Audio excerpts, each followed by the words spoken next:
আমরা ঘরের মধ্যে এক জায়গায় আগুন লেগে গেলে আপনি যদি সেখানে একটু আলু পোড়া দিয়ে খেতে চান, তাহলে আপনাকে মানুষ সুস্থ মানুষ বলবে না, পাগল বলবে। দ্বিতীয়, বৃহত্তর একটা মুসলিম দেশে আমরা মনে হয় এতটা অমানবিক আচরণ মাঝে মাঝে দেখাই, যে আচরণ কখনো অমুসলিমদের মধ্যে কল্পনা করা যায় না। এই আচরণ আমরা দেখাই প্রায় সময়। এটি খুবই অমানবিক একটি আচরণ,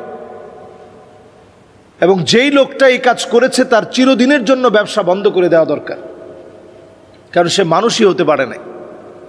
একটা মানুষ লোভী হবে, কিন্তু কতটুকুন লোভ আপনি করবেন? একটা মানুষের সন্তান পুড়ে যাচ্ছে, একটা মানুষের সন্তান দৌড়াচ্ছে যেখান থেকে গোশতগুলো ঝুলে ঝুলে পড়ে যাচ্ছে, যার পরনে পোশাক আগুন দিয়ে পুড়ে শরীরের সঙ্গে লেগে গিয়েছে, চামড়াগুলো ঝুলে গিয়েছে।